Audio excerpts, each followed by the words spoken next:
Hey group leaders, Pastor McKinney here. Welcome to week 3 of our growth groups, the place where friends help friends follow Jesus. I hope you guys were encouraged and blessed by last week as you began to get to know each other and become a little more comfortable as you guys meet.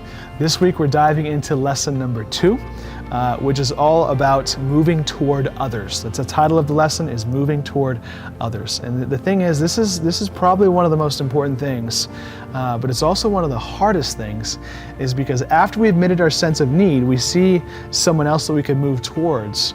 But we have these fears and anxieties, uncertainties and insecurities, and that hinders us from actually moving towards people in need. And that's one of the greatest hindrances to a culture of care, is people giving into those fears and not taking the step towards someone. But this is where the gospel comes in. We have, as Christians, we have one of the most powerful motivations to move towards someone, and it's that God moved toward us first. And He didn't just move toward us, He did it when we did not want Him to. We loved our sin, we did not want to hear from Him, and yet He came after us.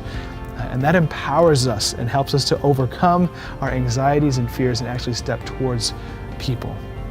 So the way that we practically do this, though, is first, you have to remember the gospel.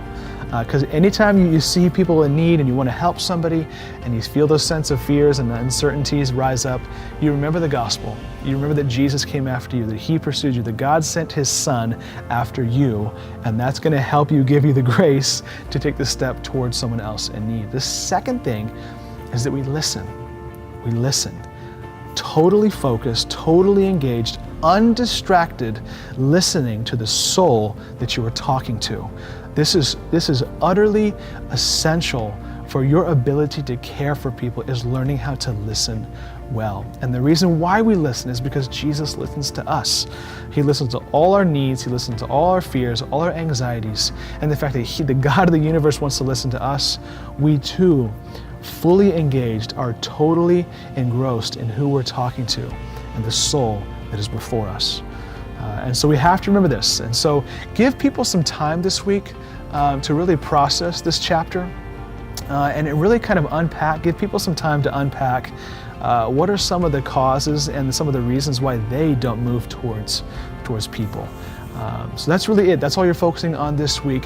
Friendly reminder that next week you're not gathering at your normal locations, but we're gathering at the church next Wednesday from 7:30 to 8:30 for worship and prayer as we together as a church seek the Lord's face. I love you guys.